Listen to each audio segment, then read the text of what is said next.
pessoal, vamos lá. Começando a nossa live aqui de Direito Tributário, né? Preparatório para a OAB. Eu não sei se algum de vocês assistiu a aula de antes de ontem, de quarta-feira. Acredito que não, né? Até porque essa divisão de blocos foi feita exatamente para isso, para possibilitar aqui alunos que só tem condições de entrar ao final da tarde, assista as 2 aulas à tarde e os da manhã também pela manhã. Mas quem quiser assistir mais de uma vez, é um grande prazer, tá? Recebê-los aqui. Então, pessoal, essa aula de hoje é a primeira aula no número de 2 aulas que nós trataremos de assuntos referentes ou relacionados com o direito tributário aplicado à prova da ordem primeira fase.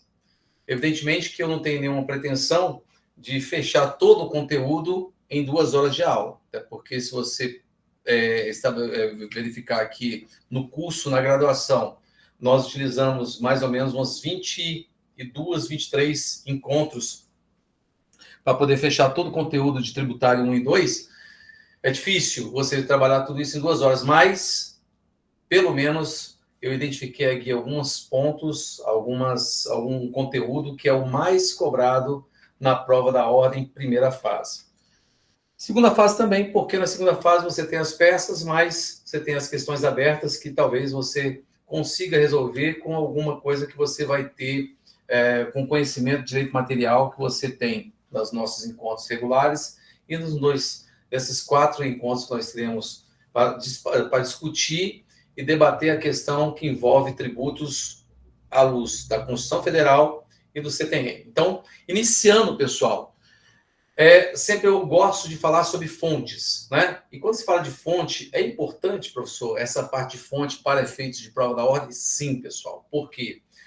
Porque quando eu inicio um estudo de direito tributário, eu sempre deixo claro para meus alunos o seguinte, que se você já estudou tudo em direito tributário e você está na véspera da prova da ordem, você não tem mais o que estudar, não sabe mais o que você pode estudar para te ajudar, estude, leia a Constituição Federal entre os artigos 145 e 162 ou 161 da Constituição Federal, que ali você tem todo o sistema tributário nacional. E certamente, pessoal, pelo menos das 5 questões, 3 serão retiradas desse intervalo entre o artigo 145 e o artigo 162 da Constituição Federal. E como que é estruturado o direito tributário à luz da Constituição de 88? Pessoal, na verdade, o sistema tributário nacional, não já fala, sistema, ele engloba, ele na verdade, abraça, né?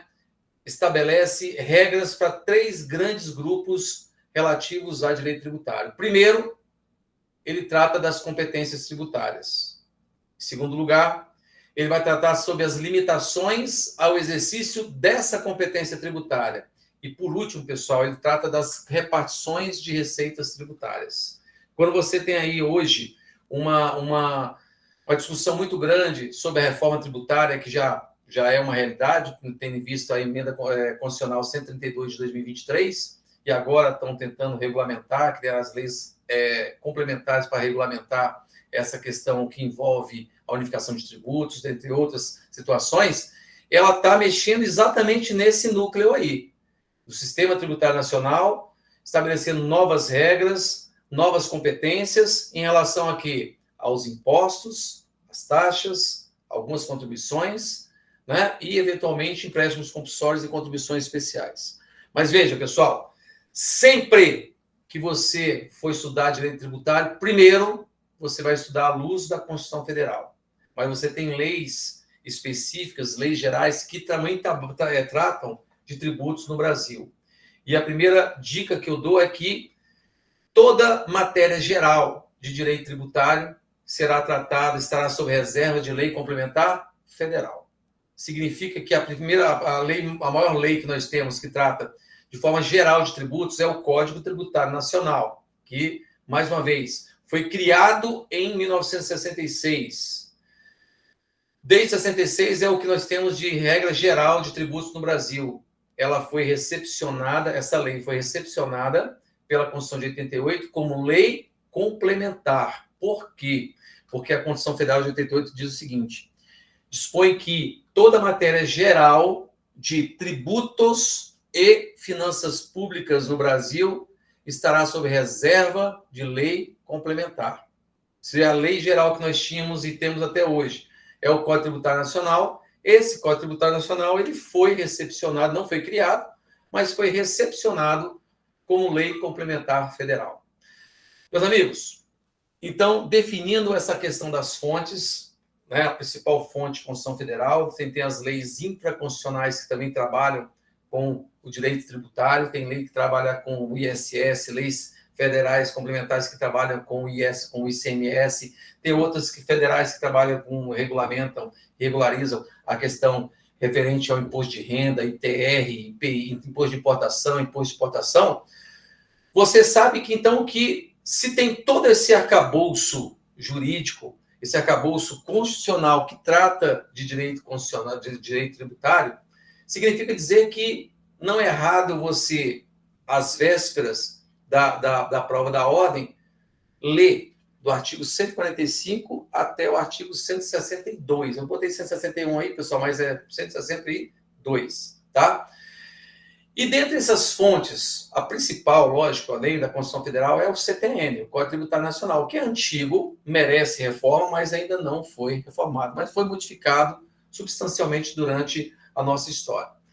Mas o CTN, pessoal, ele traz um conceito importantíssimo que você tem que saber, que você tem que compreender dentro desse conceito as características, que é o conceito de tributo. Pessoal, tributo, à luz do Código Tributário Nacional, artigo 3º do CTN, é toda prestação pecuniária compulsória que não constitua sanção ou penalidade por ato ilícito, cobrado mediante atividade administrativa plenamente vinculada e instituída por lei. Pessoal, na minha prova que eu dei semana passada, eu peguei e coloquei o conceito de tributo exatamente como está no CTN, só que eu troquei, ao invés de colocar instituído por lei, coloquei instituído por legislação tributária.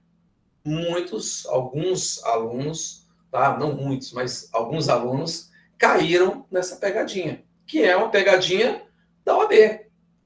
Então, quando a OAB quer saber se você conhece as características do tributo, ele pergunta: tributo é, de acordo com o Código Tributário Nacional, prestação pecuniária. Pessoal, se é pecuniária, a forma que você cobra o tributo não importa. O que importa é que, seja qual for a forma, ela vai ser transformada em pecúnia. Significa que não cabe pagamento de tributos in natura e nem tampouco in labore.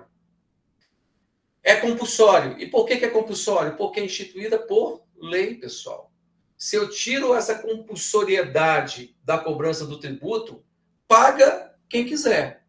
Aí vai ser difícil você não ter contrapartida do Estado e ter que pagar um tributo.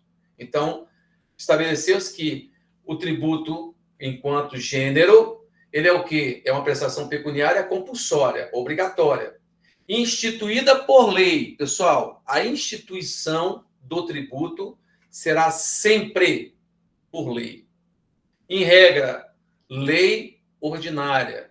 Pessoal, a instituição dos tributos. Olha aqui, qualquer desses tributos aqui, pessoal. Imposto, taxa, contribuição de melhoria, contribuições especiais, empréstimos compulsórios, imposto de importação, exportação, IOF, IPI, ITR, ICMS, PVA, dentre outros, será criado por lei.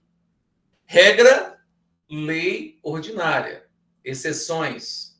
Pessoal, não digo nem exceções, mas tributos que para a sua criação dependem de lei complementar federal. Pessoal, são só 4. E cai na prova da hora isso aqui. Imposto sobre grandes fortunas. O IEG, que é de competência da União. Impostos novos ou impostos residuais, é a mesma coisa, pessoal. Imposto novo é residual. Tudo que é residual em direito tributário é novo, tá? Então, impostos novos, impostos residuais de competência da União. Novas fontes de custeio para Seguridade Social, contribuições que são voltadas, novas fontes, né, novas contribuições que são voltadas a custear a Previdência, pessoal, Lei Complementar Federal. E, por fim, empréstimos compulsórios. Pessoal, todo empréstimo compulsório, seja qual for a razão ou motivo da sua criação, que são situações extraordinárias, guerra externa, calamidade, investimento urgente de relevante interesse nacional, qualquer uma dessas situações precisa criar um empréstimo compulsório, a União criará através de uma lei complementar federal. Beleza, pessoal? Então, olha, prestação pecuniária compulsória instituída por lei e que não constitua sanção, penalidade por ato ilícito. Pessoal, significa dizer que eu não posso, por exemplo, tributar o tráfico de drogas, por exemplo. Mas nada impede que eu tribute a renda do traficante.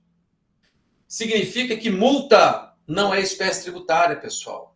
Mas a multa é tributária, professor. Eu olhei lá no lançamento, lá, eu não paguei o tributo, obrigação principal, tantos reais. Multa tributária. Pois é, ainda que apareça multa tributária, é uma obrigação tributária principal, mas não é espécie tributária. Porque a multa decorre de uma sanção por um ato ilícito. Pessoal, cobrado mediante atividade administrativa plenamente vinculada. O último elemento, característica do conceito de tributo estabelecido pelo artigo 3º do Código Tributário Nacional. Pessoal, significa dizer que só quem pode cobrar tributo no Brasil é a autoridade administrativa competente, através de um lançamento tributário. Então, quem lança, pessoal, quem realiza o lançamento, sempre será a autoridade administrativa competente. Por quê? Porque o próprio conceito de tributo já fala que tributo será cobrado mediante a atividade administrativa plenamente vinculada. Se é uma atividade administrativa, ela será praticada por agentes públicos. Pessoal, o agente público pratica atos administrativos. Então, só quem pode cobrar, só quem pode lançar é a autoridade administrativa competente. Pessoal, e não é qualquer ato, hein? Não cabe discricionariedade, oportunidade e... Ai, meu Deus. Esqueci.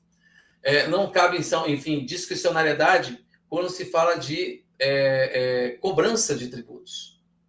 Então, eu não posso chegar enquanto fiscal, enquanto agente tributário, enquanto auditor tributário e falar o seguinte: eu vou aqui, de acordo com a necessidade e levando em consideração o interesse da administração pública, eu vou cobrar mais desse e menos desse. Não, pessoal. Realizou o fato gerador, vai pagar tributo. Tem obrigação tributária, salvo se for imune, se for isento. Mas se não houver nenhum caso de isenção ou imunidade tributária, se você realiza um fato que gera uma obrigação tributária, você terá a obrigação tributária de pagar aquele tributo respectivo. Exemplo, por que o Kleber paga IPTU? Porque o Kleber realizou um fato que gerou uma obrigação, que a gente chama de fato gerador ou fato imponível. E onde está descrito aquele fato? Na lei. Tá? Por quê, pessoal? Porque o tributo, ele é criado por lei. Significa que o fato gerador deverá estar descrito em lei. Se eu realizo o fato descrito em lei, significa dizer, pessoal, que eu terei uma obrigação tributária de pagar IPTU. Só que eu não posso chegar lá e pagar IPTU no dia 1º de janeiro do próximo exercício. Eu espero que a autoridade administrativa competente realize um lançamento tributário, que é essa atividade administrativa plenamente vinculada, e mande para a minha residência ou disponibilize uma notificação de lançamento. Que aí eu vou verifico, olha, está correto, vou pagar, extinguir minha obrigação, espero o próximo exercício. Pessoal, isso nós chamamos de linha do tempo do tributo, que é o elemento mais importante no estudo de direito tributário. Se você é aluno, se você é estudante, se você é profissional do direito, conhecer a linha do tempo do tributo, você vai saber qual é a ação que você vai ter que manejar, se a ação é declaratória, se ela é anulatória, se é um mandado de segurança, se é um embargo à execução, se é exceção de pré-executividade, tá? Mas você tem que conhecer essa sequência, você tem que ter em mente que para que eu tenha hoje uma obrigação de pagar IPTU, é porque existe uma lei, eu realizei um fato que gerou uma obrigação, e esse fato está descrito em lei, nasceu a obrigação tributária e o Estado lançou. Quando ele lança, através do lançamento, que ele verifica, ele faz a verificação da matéria tributável, quem é contribuinte, qual é o valor da base de cálculo do seu imóvel, aplica a alíquota, ele manda para a sua residência, o domicílio do contribuinte. O contribuinte verifica, está tudo certo, paguei, extinguiu. Não está errado, eu vou contestar, eu vou reclamar. Eu não paguei, vai para a dívida ativa, vai ser extraído uma certidão de dívida ativa e vai ser executado judicialmente através de uma execução fiscal. Pessoal, isso é a linha do tempo do tributo. Você não conhece, você tem que conhecer. Nesses 2 encontros, a gente vai falar muito da linha do tempo do tributo, tá? Então, olha só, pessoal. Conceitos, então, do tributo. Tributo é prestação pecuniária compulsória que não constitua sanção pro ato ilícito, portanto, multa não é tributo, tá? Não é espécie tributária. Instituído por lei e cobrado mediante atividade administrativa plenamente vinculada. Pessoal, esse é o conceito de tributo, gênero. Por que eu falo isso? Porque a esse gênero nós temos 5 espécies tributárias, de acordo com a Constituição de 88, ratificado pelo STF, tá, pessoal? Então, hoje, quantas espécies tributárias que nós temos? 5. Professor, eu estava lendo o Código Tributário Nacional e lá eu identifiquei só 3 espécies tributárias: os impostos, as taxas e as contribuições. Pois é, isso aí chama de classificação legal. Mas se você perguntar qual é a classificação constitucional, é imposto, taxa, contribuição de melhoria, empréstimos compulsórios e contribuições especiais. Dificilmente isso será cobrado, né, na prova da ordem. Por quê? Porque abre um leque de possibilidades de recurso.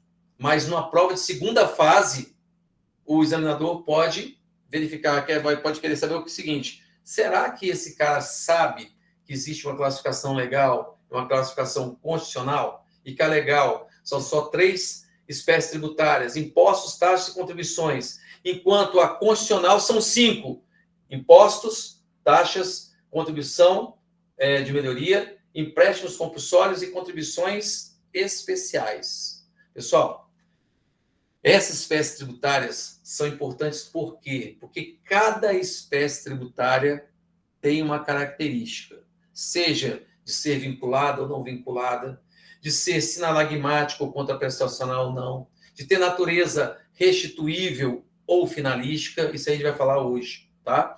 Então, quando você fala de espécies tributárias, definimos o quê? O conceito do gênero, e a esse conceito se aplica qualquer espécie tributária, pessoal. Imposto é prestação pecuniária, é compulsório, é instituído por lei, é cobrado mediante atividade administrativa plenamente vinculada e não constituirá sanção ou penalidade para o ato ilícito.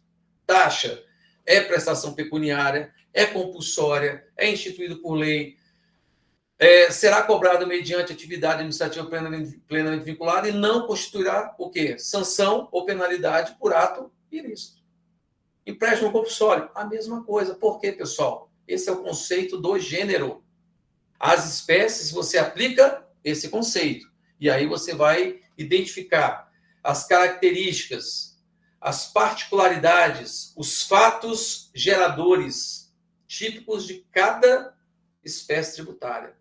Tá? Então, veja, pessoal, voltando aqui, falamos então do conceito de tributo, falamos das fontes do direito tributário, as principais, aquelas normas ou leis infraconstitucionais, dentre elas o Código Tributário Nacional e a própria Constituição Federal.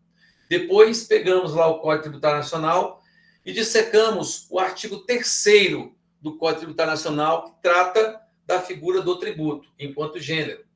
Falamos agora das duas divisões, ou das espécies legais, da classificação legal e da classificação constitucional das espécies tributárias. Falei que, à luz do Código Tributário Nacional, impostos, taxas e contribuições.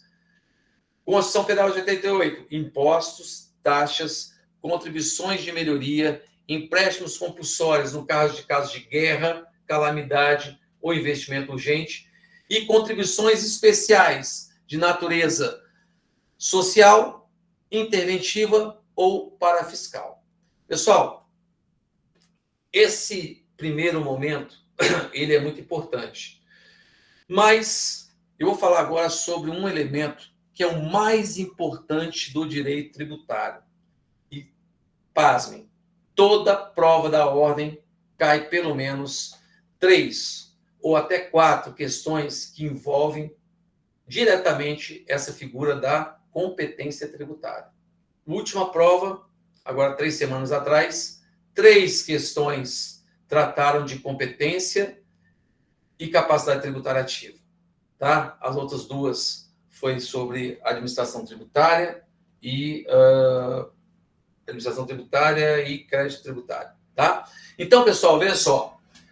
O que é competência tributária? Esse primeiro item, tópico aí do nosso materialzinho. Pessoal, competência tributária é a autorização, a outorga, a permissão constitucional, pessoal, não é legal, é constitucional, para que cada ente federativo, quais são os entes federativos, pessoal? União, estados, Distrito Federal e municípios possam, por lei, criar, instituir, majorar, reduzir ou extinguir tributos. Pessoal, veja, competência tributária é aquela autorização constitucional para que cada ente federativo possa, por lei, instituir os seus tributos. Significa dizer, pessoal, isso é importante que você grave, que a Constituição Federal ela não cria tributos. A Constituição Federal não institui tributos. O que ela faz é distribuir competências. Para quê? Para que aqueles entes competentes, quais sejam União, estados, Distrito Federal, municípios, possam, por lei, instituir os seus tributos. Então, veja, isso é competência. Competência não se transfere. Competência não prescreve, pessoal. Olha só, eu não posso... União é competente para instituir o imposto de importação. Digamos que não existisse uma lei criando o imposto de importação. Aí a União fala assim, bom, como eu não criei o imposto de importação, eu vou transferir essa competência para o Estado, para que o Estado, por lei, faça isso. O pessoal não pode. Por quê? Competência não distribui. Eu tenho aqui o IGF, está aqui embaixo, vocês estão vendo. O que é o IGF? Imposto sobre Grandes Fortunas. Pessoal, o Imposto sobre Grandes Fortunas, existe uma previsão, uma possibilidade de instituição desse tributo desde 1988. Nunca foi criado. Mas, se um dia ele for instituído, será instituído por quem? Pela União. Por quê? Porque a Constituição Federal fala que a União, querendo, poderá, por lei complementar federal, instituir o imposto sobre grandes fortunas. Ah, mas eu nunca criei. Eu vou transferir agora para o estado de São Paulo, que tem muita gente rica, essa possibilidade de criar por lei, mas uma lei estadual, o IGF, que é o Imposto sobre Grandes Fortunas. Pessoal, não pode. Por que não pode? Porque quem tem o poder de tributar é a União. Em relação a quê? Aos impostos. Quais impostos? O imposto de importação, imposto de exportação, IOF, que é Imposto sobre Operações Financeiras, IPI, Imposto sobre Propriedade, o Imposto de Produtos Industrializados, desculpe. ITR, Imposto Territorial Rural, Imposto de Renda, pessoa física ou pessoa jurídica. ITR, Imposto Territorial Rural, IEG, Imposto Extraordinário de Guerra. IGF, Imposto sobre Grandes Fortunas e Impostos Novos ou Impostos Residuais. Isso aí são impostos. Mas eu falei que são quantas espécies? 5. Pessoal, o único ente federativo que tem competência para instituir os 5 impostos, as 5 espécies tributárias, é a União. Então, a União também pode criar taxas, pode criar contribuições de melhoria, empréstimos compulsórios, no caso de guerra, calamidade, investimento urgente, e contribuições especiais. Pessoal, ele pode criar, é uma faculdade da União, por lei, exercer essa competência que foi transferida, que foi autorizada por quem, pessoal? Pela Constituição de 88. Então, pessoal, de novo, Constituição Federal cria tributos? Não. Ela só distribui competências. Quem vai instituir, vai majorar, vai reduzir, vai extinguir tributo é quem? O ente competente, quais sejam? União, Estados, Distrito Federal e municípios. Professor, mas em uma autarquia, uma entidade da administração pública indireta, uma sociedade de economia mista, uma fundação pública não tem competência para instituir tributo? Nem as taxas que eles cobram? Não, pessoal. Só quem tem competência é a União, são os estados, os municípios e o Distrito Federal. Cada um no seu quadrado, cada um com sua competência. Distribuída por quem? Pela Constituição Federal. Tá certo? Então, olha só, pessoal. Falamos aqui dos impostos de competência da União. Agora nós temos aqui os impostos de competência dos estados. Estados e Distrito Federal. Impostos, o ICMS, que é o Imposto sobre Circulação de Mercadorias e Serviços. O IPVA, que é Imposto sobre Propriedade de Veículos Automotores. E o ITCMD, que é o Imposto sobre Transmissão, Causa Mortes ou Doações. Esses estados podem criar ainda taxas e contribuições de melhoria. E aí depois você tem, por último aqui, quem? Os municípios e o Distrito Federal. Municípios, enquanto impostos, o IPTU, que é Imposto Predial Territorial Urbano, o ISS, que é Imposto sobre Serviços de qualquer natureza, ITBI, que é Imposto de Transmissão de Bens Imóveis. Além disso, municípios e DF têm competência para instituir por lei taxas, contribuições de melhoria e contribuição de iluminação pública, COSIP, contribuição para iluminação pública, só municípios e Distrito Federal. Pessoal, o que você viu aqui de diferente? Qual é o ente federativo aqui que tem competência cumulativa, pessoal? Distrito Federal. O Distrito Federal, ele acumula as competências dos estados e dos municípios. Quem tem competência extraordinária? União.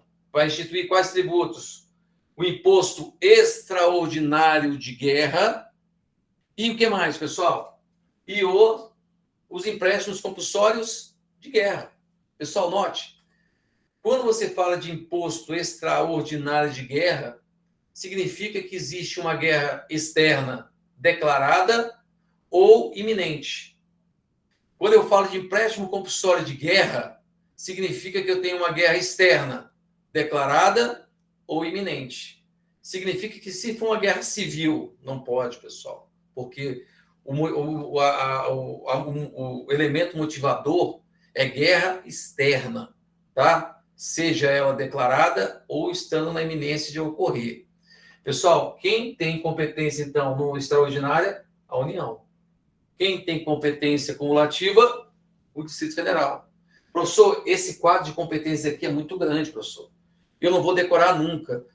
Meus amigos, quando você tiver mais tempo, você verifica esse quadro de competências. E como é que fica mais fácil de você decorar? Decora os de competência dos municípios e dos estados, que cada um tem competência para instituir 3 tipos de impostos, por exemplo.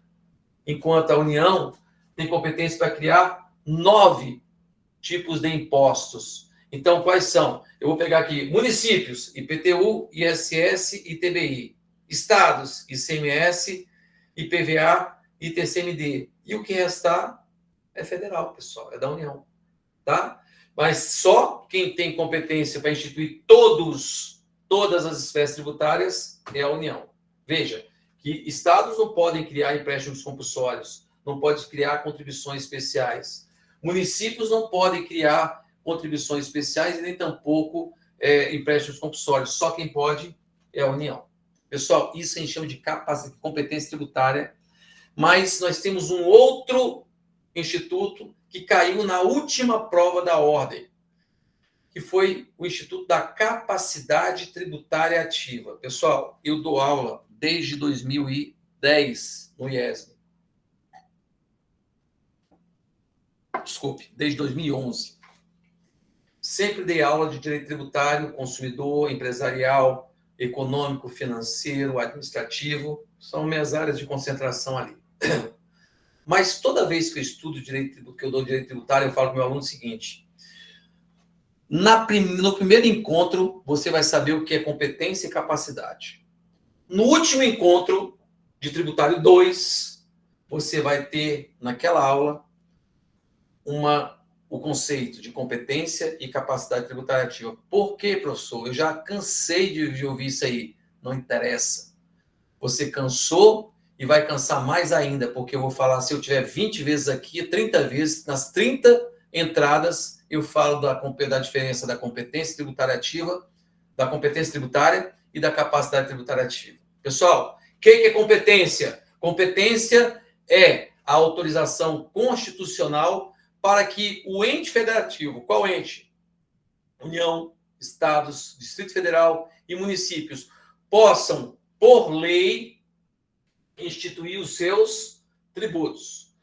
Só que existe um outro instituto que a gente chama de capacidade tributária ativa, que ele é diferente da competência. Por quê? Porque na capacidade tributária ativa, um ente que é competente, ele transfere tão somente a possibilidade para que outro ente, ou aí sim uma entidade da administração pública indireta, possa arrecadar, fiscalizar, cobrar e ficar com o fruto da arrecadação do tributo. Veja a diferença, pessoal. Capacidade tributária ativa se transfere. Competência não se transfere. Caiu na prova agora da ordem, na última prova objetiva, uma questão que trazia, você tinha que ter o conhecimento de capacidade e competência. Se for meu aluno, pessoal, matou fácil, tá? O que fala? O que falava a questão? Falava o seguinte: o município Alfa celebrou um convênio através de lei com a União. Para quê, pessoal?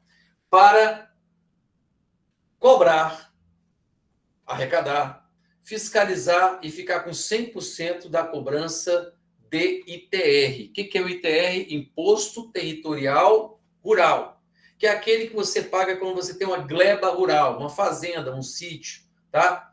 Um latifúndio. Pessoal, você tem fazenda, se o imóvel não é urbano, se ele não tem os melhoramentos, você não paga IPTU, mas paga o ITR, que é Imposto Territorial Rural.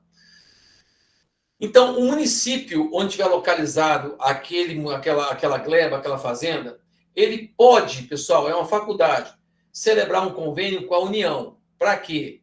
Para que a União, que tem competência para instituir o ITR por lei, crie o ITR e transfira para esse município a capacidade tributária ativa para que aquele município fiscalize, arrecade e fique com 100% da arrecadação do ITR. Pessoal, a história era exatamente essa.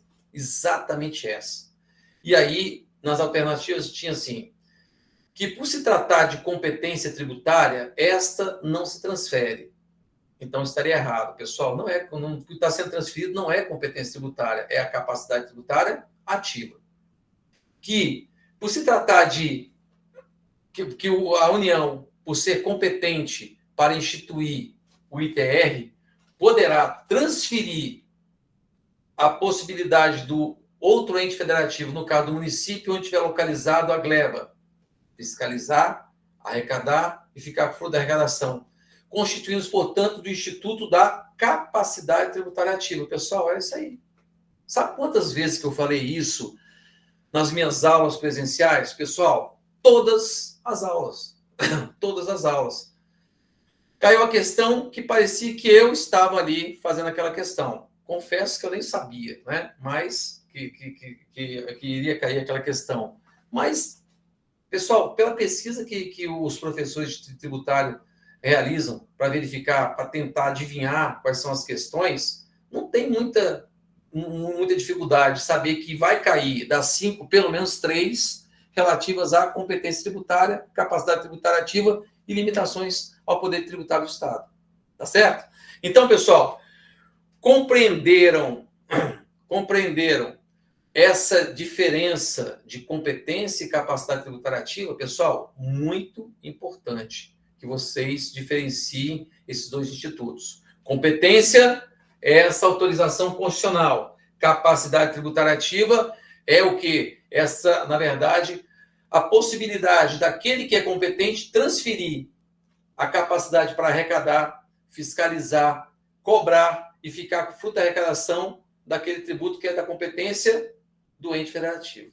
E aí eu posso transferir, por exemplo, para um outro ente, que é esse caso que eu falei, ou para uma outra entidade, como é o caso de uma autarquia. Pessoal, note, imagina só o CAD, que é o Conselho Administrativo de Defesa Econômica. Pessoal, quando você quer fazer uma fusão, incorporação, cisão de empresas, principalmente fusão e incorporação, você, dependendo do valor do capital social das empresas que querem se fundir, para que não haja lesão ao princípio da livre concorrência, para não formar cartéis, etc., existe um negócio que a gente chama de atos de concentração. E esses atos de concentração são verificados, são analisados pelo Tribunal Pleno do CAD. Só que para que você possa submeter ao CAD essa avaliação, você tem que pagar uma taxa. Então, o CAD cobra uma taxa, que é espécie tributária, para que aquele que quer submeter aquele análise do CAD, aquele ato de concentração, possa ter ou não aquela verificação. Pessoal, nesse caso, o CAD, ele é competente ou ele tem capacidade tributária ativa? Pessoal, diante do que eu já falei aqui, quem é competente? União, Estados, Distrito Federal e municípios. O CAD está aqui? Não. Então, ele tem, no máximo, capacidade tributária ativa. Quem vai legislar? União. Quem pode criar isenção? União. Quem pode extinguir essa taxa? Só a União. O CAD só tem capacidade tributária ativa. Para quê? Para que possa cobrar, arrecadar, fiscalizar e ficar com 100% da fiscalização do elemento, do fruto da arrecadação. Pessoal, tudo bem até agora? Podemos seguir? Tá rápido, mas o tempo é pouco, né, pessoal? Podemos? Então, vamos lá. Veja só, pessoal, funções dos tributos. Pessoal, todo tributo, ele tem uma função. Ou ele tem função fiscal, ou ele tem uma função parafiscal ou extrafiscal. Qual é a diferença, pessoal? Olha só, quando você fala que o tributo tem uma função fiscal, ele tem uma função arrecadatória, ou seja, a função principal daquele tributo é arrecadar. E arrecadar para quê? Para poder formar um negócio chamado orçamento, e esse orçamento será dividido de acordo com a necessidade do ente, já que cada ente federativo, município, união, estados, possui o quê? Possui os seus orçamentos próprios. Tem a sua LDO, tem a sua PPA e tem a sua LOA. Então, pessoal, quando você fala que o tributo tem função fiscal, ele existe para arrecadar e ponto. Como é o caso, por exemplo, do imposto de renda, do IPTU, que são tributos de natureza fiscal. Existem para arrecadar, para fazer caixa e o Estado realizar as despesas públicas. Pessoal, através de um orçamento. Só que tem um outro tributo, outra função, que é a mais importante, aquela que geralmente cai na prova da ordem, que são, na verdade, os tributos que possuem uma natureza ou uma função extrafiscal, que estão além da fiscalidade. Ou seja, a função principal, a função precípua desses tributos não é só arrecadar, mas principalmente controlar ou regular mercado. Exemplos, professor. Imposto de importação, imposto de exportação, que são os tributos aduaneiros, chamados de tributos aduaneiros pela Fundação Getúlio Vargas. IOF, IPI, pessoal, todos esses aqui são de competência de quem? Da União. São tributos que arrecadam muito, mas dependendo da situação, ele pode não arrecadar absolutamente nada. Por quê? Dependendo da necessidade, poderá haver o que nós chamamos de controle de mercado, e o Estado controla o mercado aumentando, reduzindo ou zerando alíquotas, por exemplo. Então, o imposto de importação, o imposto de exportação, o IOF e o IPI são tributos estratégicos e, portanto, reguladores de mercado e, portanto, tributos com função extrafiscal. Eles arrecadam, mas a função principal deles não é arrecadatória, e sim tributos reguladores de mercado. E, por fim, pessoal, nós temos aí os tributos que nós chamamos de tributos parafiscais. Esses parafiscais são os tributos que existem para custear atividades, financiar atividades profissionais, como é o caso das contribuições cobradas pela OAB, pelos conselhos de medicina, odontologia, arquitetura, né? Própria contribuição sindical, muito embora a contribuição sindical, depois de 2017, com a reforma trabalhista, ela perdeu uma das características que são próprias do tributo. Por quê? Porque a contribuição sindical antes era o quê, pessoal? Ela era obrigatória. Era descontado um dia de salário do contribuinte, do trabalhador, e era revertido e era cobrada a contribuição sindical naquela situação. 2017, veio a reforma e falou o seguinte, que a contribuição sindical doravante será o quê? Facultativa. Pessoal, conceito de tributo, prestação pecuniária compulsória. Se é uma contribuição parafiscal, ela teria que ser sempre compulsória. E aí a lei chega e tira essa compulsoriedade. Pessoal, nunca foi discutida a questão da inconstitucionalidade da lei, etc. e tal, nesse sentido. Mas saibam que é um exemplo de contribuição parafiscal. Tá? Um tributo que tem uma função parafiscal. Pessoal, então, falamos das funções do tributo, da capacidade tributária, competência, conceito de tributo, fontes do direito tributário. Quando você fala aqui, coloquei aqui tributos monofásicos e plurifásicos, são tributos que incidem numa cadeia produtiva mais de uma vez ou uma única vez no exercício financeiro. Então, o IPTU, você paga uma vez só por ano, não é isso? Então, ele é monofásico. Já o ICMS, pessoal, ele é plurifásico, por quê? Porque ele é cobrado várias vezes numa cadeia produtiva. Imagina só o fabricante faz circular mercadoria. Pessoal, circulação de mercadoria, faturador do ICMS. Incide ICMS nessa situação. Depois, o fabricante vende para o atacadista 1. O atacadista 1 vende para o 2, circulou de novo. De novo, a incidência do ICMS. Esse atacadista vende para o mercado, de novo. Veja, por que então o ICMS é plurifásico? Porque ele pode incidir, tá? Não que ele vai incidir, mas que ele pode incidir várias vezes em uma cadeia produtiva. Pessoal, agora, finalzinho da nossa aula aí, nós temos 15 minutos para falar sobre um assunto que é de suma importância e que confunde muitos colegas, muitos alunos. Pessoal, falei para vocês que o tributo, aquela prestação pecuniária compulsória instituída por lei, que não constitua sanção por ato ilícito e cobrado mediante atividade administrativa plenamente vinculada, conceito de tributo, artigo 3º do CTN, ele, pessoal, para ser exigido do contribuinte, primeiro tem que ser o quê? Instituído por lei, não é isso, pessoal? E uma vez instituído por lei, a lei vai definir qual é o fato que vai gerar a obrigação tributária naquele contribuinte. Pessoal, se a lei vai estabelecer o fato gerador, saibam, gravem isso, hein, pessoal? 3 dos 5 tributos são definidos, são identificados pelo fato gerador. 3 dos 5. Já adianto, quais são eles? Impostos, taxas e contribuições de melhoria. Professor, e o empréstimo compulsório? Pessoal, o empréstimo compulsório não é definido pelo fato gerador, sabe por quê? Porque é um tributo que é criado em situação excepcional, extraordinária, caso de guerra, calamidade, investimento urgente. Portanto, quando criado o empréstimo compulsório, o fato que gera a obrigação pode ser qualquer outra já existente.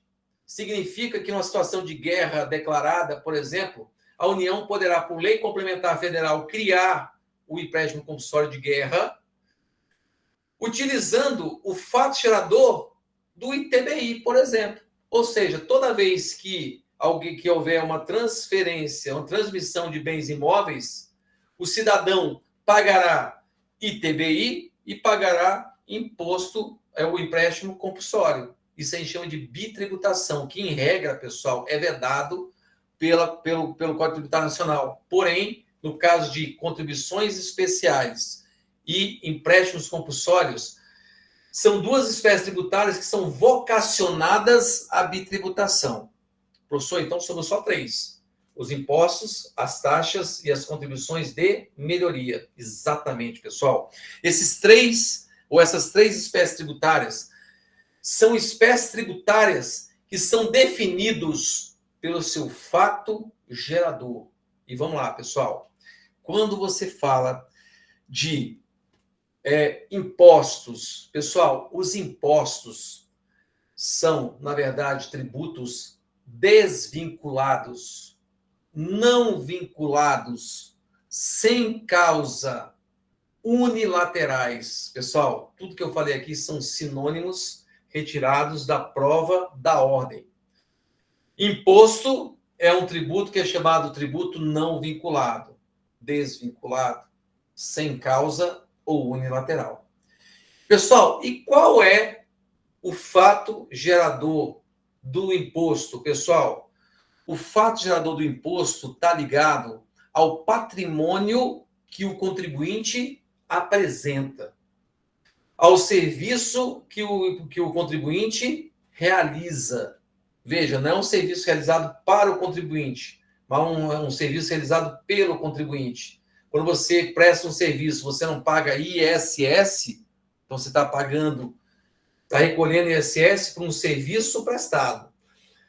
Agora, quando eu falo que o fato gerador do imposto está ligado ao patrimônio, significa que, olha só, pessoal, e é desvinculado, significa que quando você paga o ICMS, qual é o fato gerador do ICMS? Circulação de mercadorias. Qual é o fato do IPTU? Ser proprietário de imóvel urbano. Qual é o fato gerador do IPVA?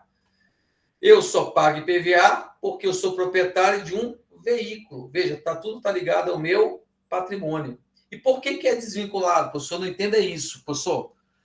Pessoal, ele é considerado um tributo desvinculado por um simples motivo. Porque a receita que é obtida com os impostos não terão uma destinação específica, ou seja, não haverá uma destinação daquela receita para custear, por exemplo, qualquer tipo de serviço ou obra pública prestada pelo Estado. Significa, na prática, que, por exemplo, a Gláucia, que é a nossa colega que está assistindo aqui, minha aluna, ela é proprietária de imóvel no município, ou seja, lá em Brasília, ela realizou um fato gerador do IPTU. O valor que a Gláucia paga na forma de IPTU não vai ser utilizado efetivamente para a construção de casas próprias. Isso aí seria o quê? Eu estaria afetando uma receita a uma obra ou um serviço público. O que a Gláucia paga de IPTU vai ser revertido para uma conta única que vai formar um negócio chamado orçamento, e esse orçamento será dividido de acordo com a necessidade do Estado, da organização do Estado, no que diz respeito à lei orçamentária anual.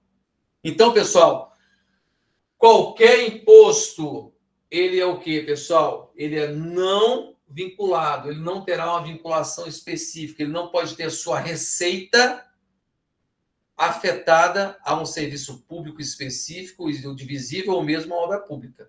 Pessoal, isso nós chamamos de princípio da não afetação de receita de impostos. O que significa isso? É um princípio constitucional que garante que a receita do imposto, qual imposto? Qualquer imposto, tá? Não será afetada a nenhum tipo de obra ou serviço público. Pessoal, isso é a regra. Professor, existe exceção? Existem exceções a essa regra. E quando cai na prova da ordem, cai o quê, pessoal? A exceção. E qual é a exceção? Pessoal, regra. As receitas dos impostos não poderão ter o quê? Terão ter uma destinação específica, não poderão ser afetados, utilizados para uma obra ou serviço, salvo, exceto, no caso de saúde básica e educação básica, e também fomento à fiscalização tributária. Pessoal, tirando essas 3 situações, eu não posso vincular a receita do imposto a qualquer tipo de obra ou serviço público. Por isso que é um tributo não vinculado, desvinculado, sem causa ou unilateral. Sinônimos tirados da prova da ordem. Se eu tenho um imposto que ele é não vinculado enquanto espécie tributária, nós temos um tributo que é vinculado. Mas é vinculado a quê? É vinculado a uma obra pública, não é qualquer obra pública. É uma obra pública específica e divisível. Pessoal, um serviço público específico e divisível. Ou o efetivo exercício do poder de polícia. Pessoal, olha só. O fato gerador da taxa é o Estado prestar um serviço específico e divisível e você, em contrapartida, remunera o Estado por aquele serviço. Então, a taxa, por exemplo, de licenciamento de veículos, você está remunerando para que o Estado promova a fiscalização e emita aquele certificado de veículo, por exemplo. Você tem uma taxa, eu quero construir na minha casa aqui, quero fazer uma construção no meu imóvel. Eu posso? Pode, mas para isso você tem que ter o quê? Um alvará de construção. Como é que eu consigo esse alvará? Você vai lá na região administrativa, leva os projetos e fala, olha, eu preciso de um alvará de construção. Tá bom, então pague aqui uma taxa para que eu possa fazer o quê? A fiscalização. Portanto, pessoal, taxa, ele é um tributo vinculado, é um tributo bilateral, é um tributo contraprestacional, é um tributo sinalagmático. Pessoal, esses são os sinônimos dessa espécie tributária chamada taxa. E não confundam taxa com tarifa. Pessoal, taxa é espécie tributária. Tarifa não é espécie tributária. A taxa, por ser espécie tributária, decorre de lei. A tarifa decorre de um contrato administrativo firmado entre o ente concedente e a concessionária ou permissionária de serviços públicos. Pessoal, taxa, então, poderá ter 2 fatos geradores. Ou é um serviço público específico e divisível, prestado ou disponibilizado pelo Estado, ou o efetivo exercício do poder de polícia. Pessoal, o poder de polícia aí é poder de fiscalização administrativa. Então, toda vez que o Estado fiscaliza, ele pode instituir uma taxa para poder cobrar pela fiscalização que ele realiza, por exemplo, no seu imóvel, no seu carro, na sua empresa, tá certo? Isso a gente chama de taxa. Pessoal, terceiro tributo que é definido pelo seu fato gerador são as contribuições de melhoria. Pessoal, se o imposto está ligado, o fato gerador está ligado ao patrimônio, as taxas ao serviço público específico e divisível ou efetivo exercício de poder de polícia, as contribuições de melhoria estão ligadas a uma obra pública.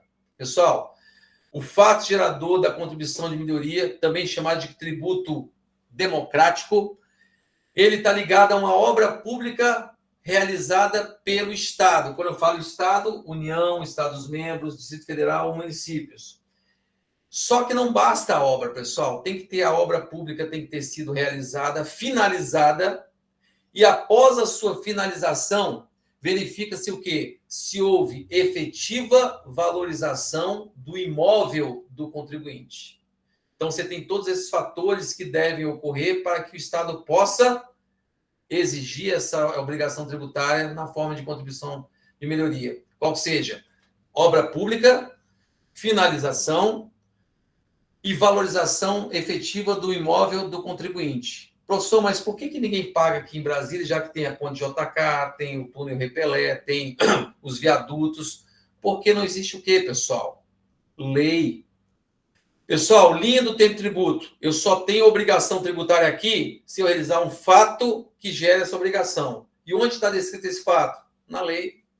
Então, para que o Estado, no caso do Distrito Federal, pudesse cobrar, por exemplo, daquele que teve seu imóvel valorizado em decorrência da obra realizada lá do túnel Repelé, teria que ter uma lei anterior que estabelecesse esse regramento, teria que esperar a obra acabar e agora faria o quê? Uma verificação se o imóvel do contribuinte de fato foi valorizado.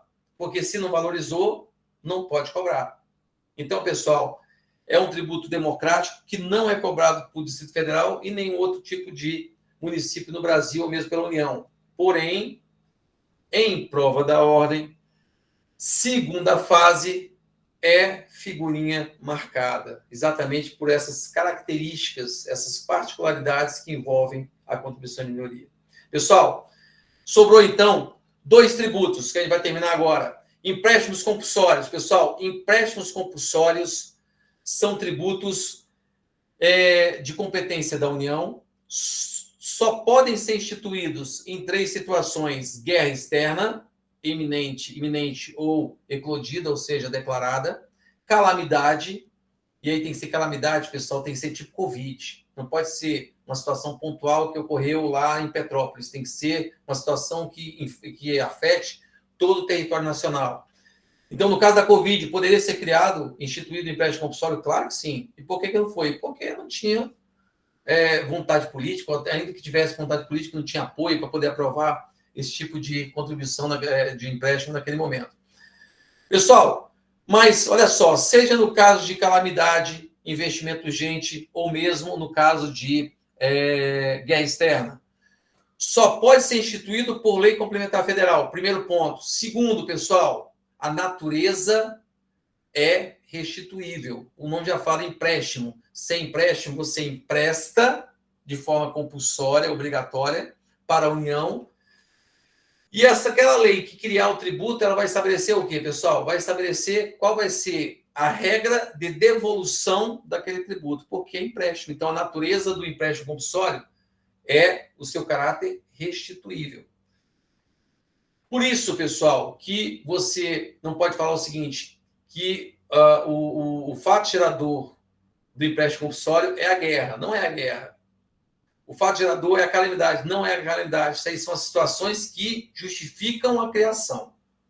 Agora, o fato gerador, quando for criado o empréstimo compulsório, pode ser o quê? Qualquer um, porque é um tributo que admite, é vocacionado à bitributação. Guerra declarada ou iminente. União vai criar o empréstimo compulsório. Eu pego lá o mesmo fato gerador do ICMS. Ou seja, quando você circular mercadorias, você vai pagar ICMS e empréstimo compulsório. Qual a diferença? O valor do ICMS vai entrar no negócio chamado orçamento. E o empréstimo compulsório vai servir para que o Estado possa custear aquele momento bélico de guerra e depois ele vai te devolver. Devolver e restituir. Por isso a natureza restituível e vocacionada à bitributação do empréstimo compulsório. E por fim, pessoal, as contribuições especiais. Pessoal, contribuições especiais, competência da União.